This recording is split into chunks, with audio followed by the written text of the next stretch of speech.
I'm sorry I'm a little late this week, but we've had to contend with a lady named Ida around here for a couple of days, and it kind of threw some things off schedule. First thing I'd like to do is ask you to join me in what I've been doing for the past couple of days, and that is praying for those people in South Louisiana and South Mississippi. They have taken a beating, and they're tough people, gotta be. But in spite of the hurricane, there's also been a lot of very serious happenings in the U.S. during the past couple of weeks. I've been fighting the need to depart from my usual type of stories and comments to express some thoughts and ideas. You might agree or disagree with the views of an old warhorse, older than Joe Biden, by the way, but I just need to vent. I'll wait till next week to get these thoughts and ideas because I feel that I ought to introduce myself to those of you who I haven't had the privilege to meet, so you'll know where I'm coming from. I was born in Brookhaven, Mississippi at the end of the Great Depression. I was the eldest of three kids. My mother swore that my birth date was one day earlier than the one shown on my birth certificate. And I'm delighted that I was born white, male, and straight.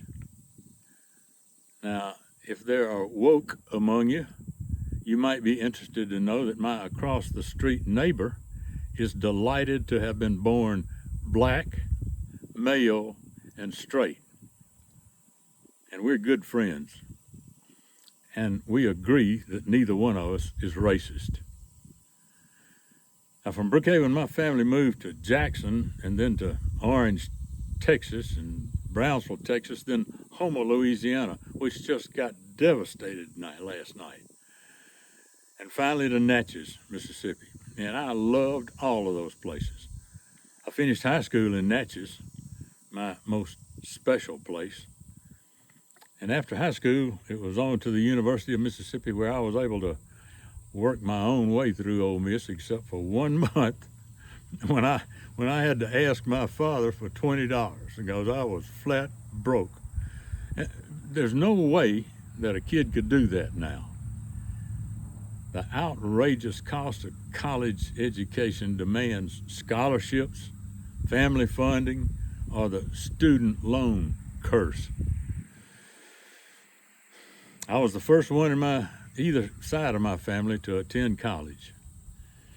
And I'm grateful to Ole Miss, not only for my degree, but for providing me a commission through the U.S. Army ROTC program, and most especially for providing the place where I met my bride-to-be, who has put up with me for 60 years to this date.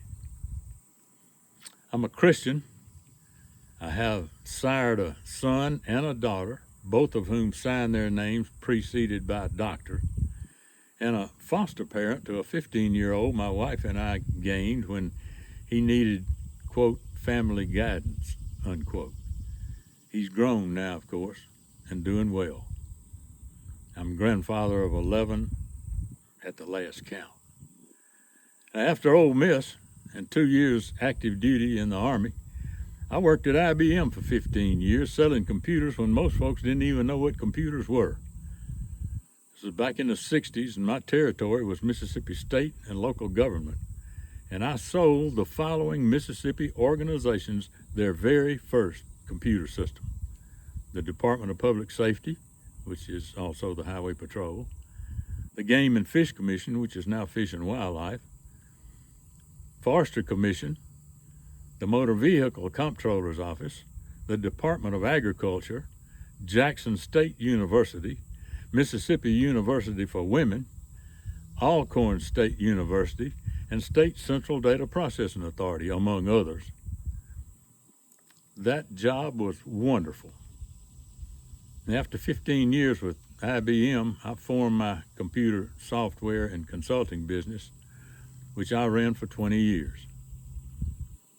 Almost went broke during the year that the interest rates increased to 21% and stared straight into the craggy face of bankruptcy. But I managed to survive.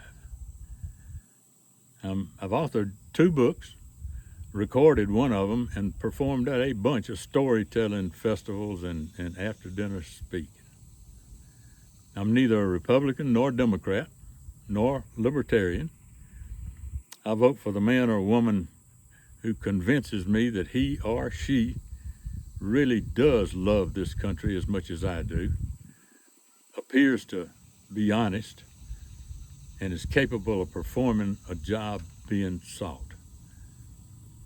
Next week, I'd like to share with you a few of my thoughts and ideas that you think you might be interested in, if you're interested in my views. Then I'd appreciate your comments, pro or con, because I'm still teachable. I'll see you again, I hope, next week. I'm Jim Ritchie.